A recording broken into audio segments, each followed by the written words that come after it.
Բարի օր հարգելի հետևորդներ, եթերում ABC լուրերն է, ես Գառնիկ Թաֆյանն եմ, կարևորի մասին նախ համարոտ։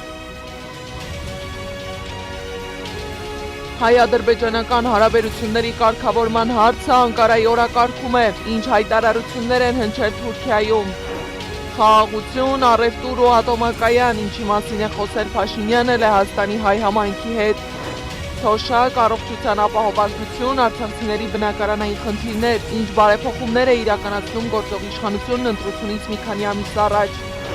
Միջնորդություններ ու խափանման միջոցի փոփոխություն, ինչ որոշումներ են հնչել դատարաններում։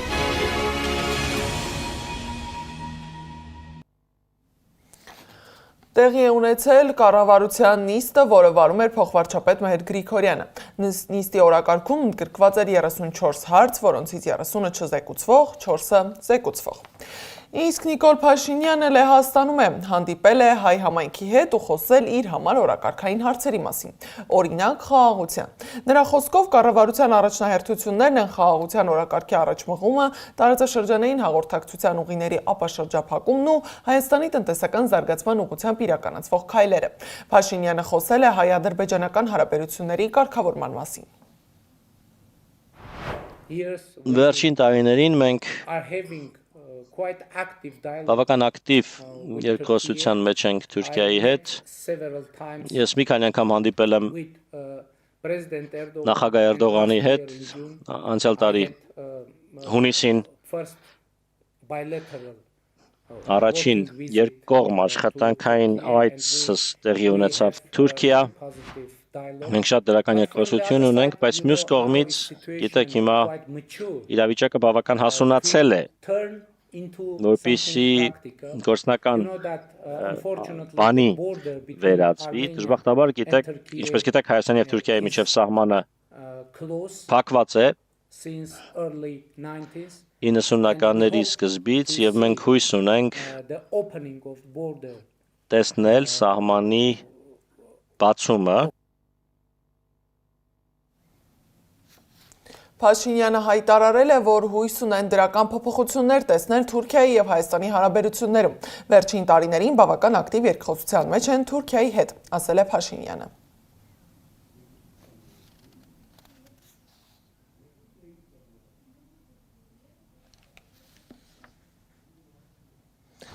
Քաղաքական պայմանավորվածությունները շատ կարևոր են խաղաղության հաստատման համար, բայց մյուս կողմից մենք հասկանում ենք, որ ընդհանուր տնտեսական շահը կարող է ավելի ուժեղ գործոն լինել կայունության համար, քան նույնիսկ համաձայնագրերը և այլ փաստաթղթերը։ Իհարկե, տնտեսական այդ գործոնները հիմնված են քաղաքական կամքի վրա, երկու երկրների և երկու կառավարությունների, և ավետիսն այն է, որ հիմա մենք տեսնում ենք, որ տնտեսական գործընթացները շրջանցում են քաղաքականությունը, ինչը մեր տեսանկյունից ամրապնդում է խաղաղության զգացողությունը, քանի որ երկկողմ առևտուրը և այսպես ասենք, կարծում եմ ամենաուժեղ գործոնը խաղաղության և կայունության որևէ տարածաշրջանում կարող է լինել փոխկախվածությունները։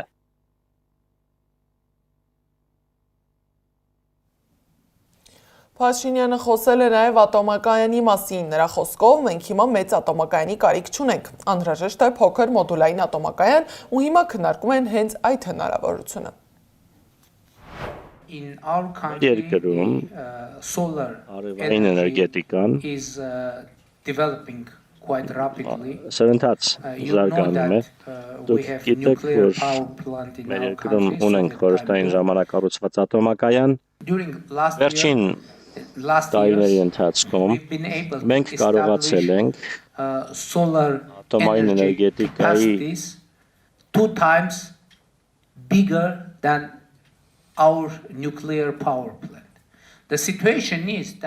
արևային էներգետիկայի ոլորտում ատոմակայանի կարողությունը կրկնակի գերազանցող կարողություն հաստատել եւ մենք հիմա մեծ ատոմակայանի կարիք մենք չունենք հաշվի առնելով հենց նոր նշածած գործընթացները։ Ուստի մեր փորձագետների գնահատականով մեզ անհրաժեշտ է ունենալ փոքր ատոմակայան, ահա թե ինչու մենք նախնական որոշում ենք կայացրել, որ փոքր մոդուլային տիպի միջուկային կայան, ատոմակայան ենք ունենալու։ Հիմա մենք քննարկում ենք այդ հնարավորությունը մեր գործընկերների հետ, մենք դա քննարկում ենք ԱՄՆ-ի հետ, Ռուսաստանի հետ, Չինաստանի հետ, Հարավային Կորեայի հետ, Ֆրանսիայի հետ, եւ մենք որոնում ենք լավագույն առաջարկը մեր երկրի համար։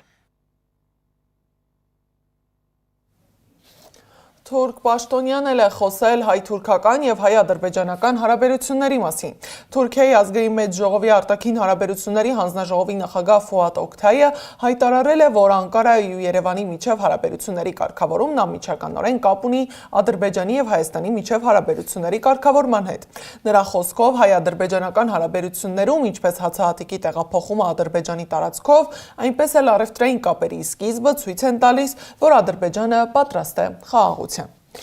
Թուրքիայի նախագահ Ռեջեփ Թայիփ Էրդողանի արտաքին քաղաքականության գլխավոր խորհրդական Աքիվ Չաղաթայ Քլչը հայտնել է, որ Ռուսաստանի արտաքին գործերի նախարարության հատուկ ներկայացուցիչ Իգոր Խովայևի հետ քննարկել է Ադրբեջանի եւ Հայաստանի միջև հարաբերությունների կարգավորման գործընթացը։ Թուրքիայի նախագահի գլխավոր խորհրդականը ռուս գործընկերոջը եւ նրան ուղեկցող պատվիրակությանն ընդունել է Էրդողանի նստավայրում։ Սակայն զուգահեռ տեղի ունեցող իրադարձություններն ամենևին ցույց չեն տալիս Բաքվի խաղաղասիրական նկրտումները։ Ադրբեջանի փոխարտգործնախարար Էլնուր Մամեդովը մասնակցել է ՄԱԿ Մարդու իրավունքների խորհրդի 61-րդ նստաշրջանի բարձր մակարդակի նիստին։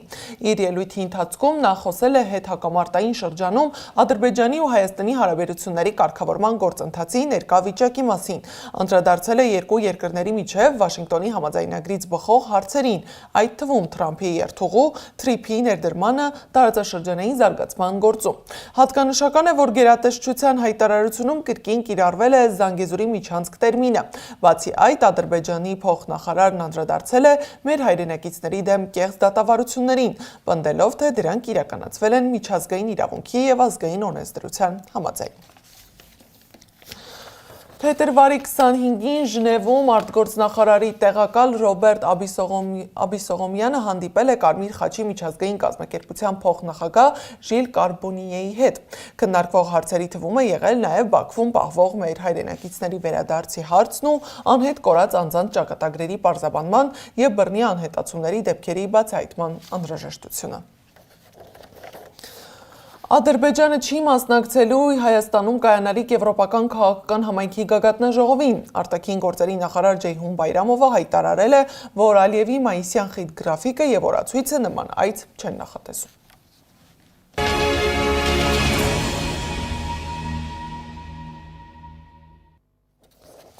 Երեք խոճապ էր առաջացրել Veolia ջուր ընկերության հայտարարությունը, ըստ որի մայիսից Հայաստանում ջուրը դառնում է ժամով հասանելի ծառայություն։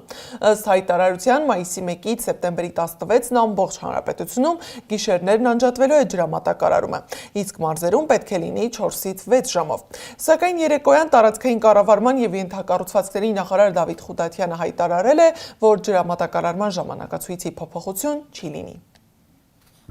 Որոշումը խնդրահարույց է ոչ միայն ձեզնից շատերի, այլև կառավարության համար եւ օպերատիվ խորհրդակցություն ենք հրավիրել բոլոր շահագրգիռ կառույցների մասնակցությամբ։ Տեղի է ունեցել քննարկում եւ որոշում ենք կայացրել կասեցնել ժամանակացույցի գործողությունը։ Խնդիր է ձևակերպել առաջիկա 2 շաբաթվա ընթացքում ջրային կոմիտեն, հանրային ծառայությունները կարգավորող հանձնաժողովը եւ Veolia ջուր ընկերությունը իրականացնելու լրացուցիչ ուսումնասիրություններ, որի արդյունքում կհրապարակվի 2024 եւ 2025 թվականների նկատմամբ բարելավված ջրամատակարարման ժամանակացույց։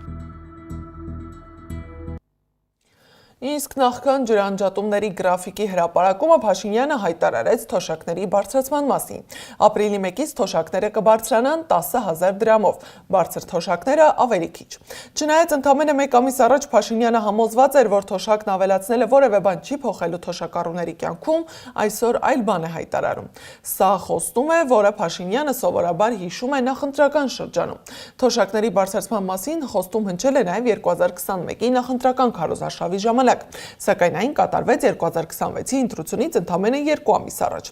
Սակայն սա ընտրությունից առաջ միակ քայլը չէ, որը կառավարությունը ներկայացնում է որպես բարեփոխում։ Թոշակ, առողջության ապահովագրություն, արցախցիների բնակարանային խնդիրներ։ Իշխանության նախընտրական բարեփոխումները մեկ ռեպորտաժում հավաքել է Սեդա Մակարյանը։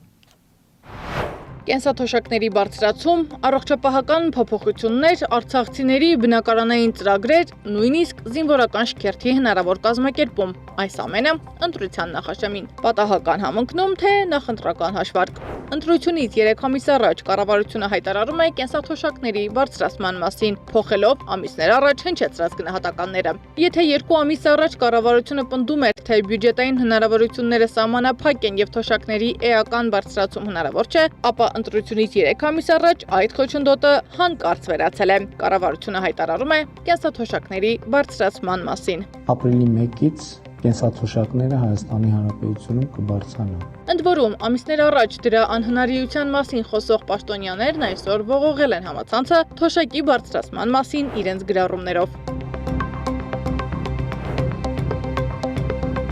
Թոշակառումների թոշակ ամսական 11,000 դրամով 11,000 դրամով կամ 10,400 դրամով ավելացնենք, ինչ անելու թոշակառում։ Այդ գումարը ինչ անելու, ինչի վրա ծախսելու։ Ըստ փորձագետների կառավարությունը ընտրել է թիրախային ճիշտ խումբ։ Թոշակառուները ոչ միայն սոցիալապես ամենախոցելիներն են, այլև ընտրողների ամենակազմակերպված շերտերից մեկը։ Սակայն հարցը մնում է անպատասխան, եթե հնարավոր էր բարձրացնել կենսաթոշակները, ինչու դա չէր արվում ավելի վաղ։ Այն մոդելը, որ կառավարությունը դրեց ոչ կանխիկ դրամով աշխատելու դեպքում իրենք բոնուսներ են ստանում վերադարձելիության եւ այդ գումարները նույնպես նորից մտնում են շրջանառության մեջ, այս բոլորը եւ նվազագույն զամբյուղի առումով, նվազագույն պարենային զամբյուղի առումով դրական են հնչում։ Դրական են հնչում նաեւ ընտրություններից առաջ, ինչու՞ չէ, դա էլ պետք է նշենք, այդտեղ քաղաքական կարծում եմ, որ ենթատեքստել կա, իհարկե ինքը շատ լավ փաթեթավորված է սոցիալական նպատակների շրջանակում։ Միաժամանակ փոփոխություններ են կատարվում նաև առողջապահության ոլորտում, պարտադիր բժշկական ապահովագրության համակարգի շրջանակում։ Այն կոչում են լայնածավալ բարեփոխում, թեպետ ըստ մասնագետների ծրագրի բացերն այնքան շատ են, որ միայն խճճել է այդ ոլորտը։ Մարդիկ գնում են, մտնում են բժշկի մոտ, ասում են ձրի է, գրի գնամ MRT անցնեմ, ձրի է, գրի գնամ ԿՏ անցնեմ։ Ախր չի կարելի, ոչ բնակչությունն է պատրաստ, որ այդ ամենը ցուցումով պետք է լինի։ Ոչ բուժաշխատողներն են պատրաստ, որ պետք է, այսպես ասած, համ պացիենտ բուժեն, համ պաշտպանվեն պացիենտներից։ Նախընտրական փուլում ակտիվացել է նաև Արցախից բռնի տեղահանված քաղաքացիների բնակապահովման ծրագիրը։ Կառավարությունը խոսում է մեխանիզմների հստակեցման եւ ֆինանսավորման ընդլայնման մասին։ Սա կարևոր քայլ է սոցիալական եւ հումանիտար տեսանկյունից, սակայն կրկին հարց է առաջանում. ինչու հենց հիմա։ Միանշանակ առաջի զգացողությունը, որ սա միանշանակ ընտրակաշարք է, որովհետև այս ողջ հատվածում, երբ իրենք սկսել են իրենց նախընտրական քարոզարշավից դարձել մոտ 1 տարի է, բնական է իրենք ուսումնասիրել են տարբեր շերտերը, հասկացել են, որտեղ ինչ պիտի անեն, որպեսզի մարդկանց էլի մանիպուլացնեն ու մոլորեցնեն։ Այս ֆոնին քննարկվում է նաև մայիսի 28-ին Հանրապետության օրվա առիթով զինվորական շքերթ կազմակերպելու հնարավորությունը։ Վերջին շքերթը տեղի է ունեցել 10 տարի առաջ։ Որպես կանոն շքերթներ անում են այն պետությունները, որոնք հաղթանակ են տարել, որոնք կարողացել են այդ փուլում ոչ թե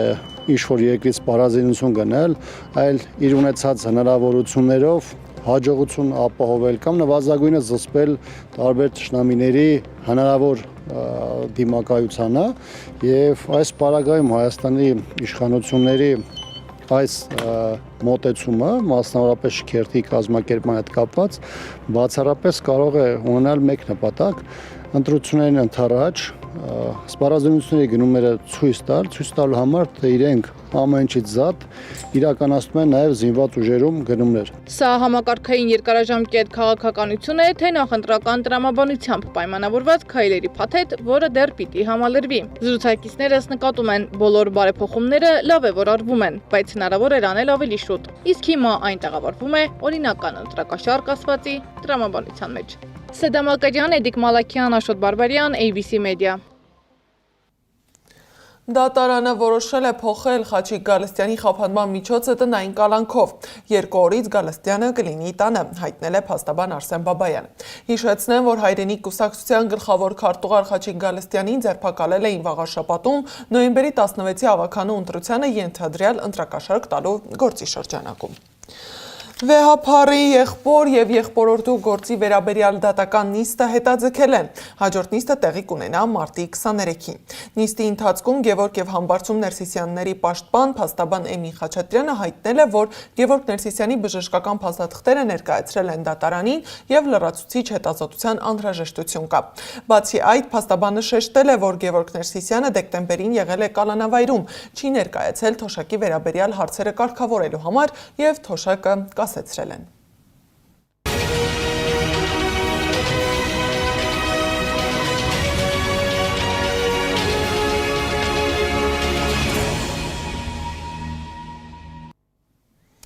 ԱՄՆ փոխնախագահ Վենսն էլ հայտարարել է, որ Միացյալ Նահանգները առաջընթաց է գրանցում ուկրաինական կարգավորման վերաբերյալ բանակցություններում, թե Ռուսաստանի, թե Ուկրաինայի հետ։ Վենսն ասել է, որ ուկրաինական հակամարտության կարգավորման համար դիվանագիտական ջանքերը պետք է շարունակվեն։ Նախագահ Թրամփը որոշակի լավատեսություն ունի, որ մենք կարող ենք հաջողությամբ ավարտել սա, հավելել է ԱՄՆ փոխնախագահը։ Փհենյանում շքերթ է տեղի ունեցել Հյուսիսային Կորեայի աշխատավորական կուսակցության 9-րդ համագումարի առթիվ։ Կիմ Չեն Ընը հայտարարել է, որ Կորեայի ժողովրդական հանրապետության դեմոկրատական հանրապետության զինված ուժերը պատրաստ են ցանկացած վիճակի։ Միջազգային լուրերը ռեպորտաժում։ Միացյալ Նահանգների դրոշի ներքո նավարկող նավը մտել է Կուբայի ջրային տարածք ու կրակ բացել։ Կուբացի սահմանապահները պատասխան կրակ են բացել ու սպանել նավի վրա գտնվող 4 անձի։ Միացյալ Նահանգների նախագահ Դոնալդ Թրամփը կոնգրեսին ուղղված ամենամյա ուղերձի ժամանակ առիթը բաց չի թողել իրեն գովելու համար։ Նա բարձր է գնահատել իր նվաճած տնտեսական ցուցանիշները եւ հայտարարել է Ամերիկայի ոսկե դարի մասին։ Նա խոսել է նաեւ Իրանի մասին, ասելով, որ թույլ չի տա, որ աշխարհում ահաբեկչության ամենամեծ հովանավորը միջուկային զենք ունենա։ Իրանի թեմային է անդրադարձել նաև Միացյալ Նահանգների պետքարտուղար Մարկո Ռուբիոն։ Եթե ձեզ իրականում հետաքրքրում է խաղաղ միջուկային ծրագիրը, կարող եք դա անել այնպես, ինչպես աշխարհի երկրների մեծ մասն է անում։ Այսինքն նրանք ունեն վերգետնյա ռեակտորներ եւ ներմուծում են վառելիքը։ Բայց երբ դուք ասում եք, մենք ուզում ենք հարստացնել ուրանը, նաև հրթիռներ եք ստեղծում, որոնք կարող են մարտագլխիկներ կրել։ Դա նման չէ մի երկրի, որը հետաքրքրված չէ զենք արտադրելով, ասել է նա։ Իրանի արտգործնախարար Աբբաս Արաղչին էլ խոսել է այն մասին, թե ինչ կլինի, եթե Միացյալ Նահանգները սպանի Իրանի հոգևոր առաջնորդ Այաթոլլա Ալի Խամենեիին։ Անհրաժեշտության դեպքում նոր առաջնորդ կընտրվի։ Դրա հետ կապված որևէ խնդիր չունենք, ասել է նա։ Հնդկաստանը հաստատակամորեն կանգնած է Իսրայելի կողքին, թե հիմա, թե ապագայում, հայտարարել է Իսրայելում գտնվող Հնդկաստանի վարչապետ Նարենդրա Մոդին Քնեսեթում ելույթի ժամանակ։ Հնդկաստանն ու Իսրայելն այլ պետությունների հետ կկառուցեն երկաթե դաշինք ընդդեմ ծայրահեղական իսլամի սպառնալիքի։ Այդ մասին էլ հայտարարել է Իսրայելի վարչապետ Բենյամին Նեթանյահուն։ Կրասնոդարի երկրամասի ռազմական օդանավակայանում ահաբեկչական հարձակում է կանխվել, հայտնել է Ռուսաստանի Դաշնության անվտանգության դաշնային ծառայությունը։ Տղամարդը պլանավորում էր այրել ինքնաթիռը Ուկրաինայի հետախուզական ծառայությունների հրամանով, ասվում է գերատեսչության հաղորդագրության մեջ։ Ավելի վաղ Պուտինը հայտարարել էր, որ Ռուսաստանում ահաբեկչական հարձակումների թիվն աճել է, ինչն Ուկրաինայի հատուկ ծառայությունների ձեռքի գործն է։ Անհայտ անձինք Լեհաստանի նախագահ Կարոլ Նավրոցկիի գրասենյակի դրամարկղից գողացել են ավելի քան 500,000 զլոտի, մոտավորապես $141,000։ Նշվում է, որ կողոպուտին կարող են ներգրավված լինել նախագահական գրասենյակի մի քանի աշխատակիցներ։ Բրազիլիայում հորդառատ անձրևները ջրհեղեղներ ու սողանքներ են առաջացրել, մահացել է 30, անհետ կորել 39 մարդ։ Բալիում էլ օձերը փողոց են դուրս եկել, չդադարող անձրևների եւ ջրհեղեղի հետևանքով նրանց բները ջրով են լցվել եւ սողունները փնտրում են համեմատաբար չոր վայրեր։ Զարա Սարգսյան, Նոնա Գևորգյան, ABC Media։ Եվ վերջում, Մեծ Բրիտանիայի թագավորի եղբայր Էնդրյուին թույլ չեն տալիս ձիվարել։ Բուքինգհեմյան պալատի պաշտոնյաները կարծում են, որ քանի դեռ նախկին դուքսի Ջեֆրի Էփշտեյնին առևտրային գաղտնի փաստաթղթեր փոխանցելու մեղադրանքի գործի հետաքննությունը շարունակվում է, անպատշաճ կլինի, որ նրան տեսնեն ժպտալով ձիվարելիս, կարծես թե նա վայելում է կյանքը։ 66-ամյա նախկին արքայազնն այժմ փակված է իր տանը, նրա միակ ընկերակիցները նրա շներն են։ Այս ժամի համար նախատեսել էինք այսքանը, շարունակեք հետևել մեզ YouTube-ում, Facebook-ում, Telegram-ում, WhatsApp-ում, Instagram-ում, TikTok-ում կամ այցելեք մեր պաշտոնական կայք 3w.abcmedia.am։ ABC լուրերի հաջորդ թողարկումը ժամը 15-ին է, տաղավարում կլինի իմ գործընկեր Սվետլանա Պետրոսյանը։ Շնորհակալություն ուշադրության համար, մաղթում եմ աշխատանքային օրվա արդյունավետ շարունակություն։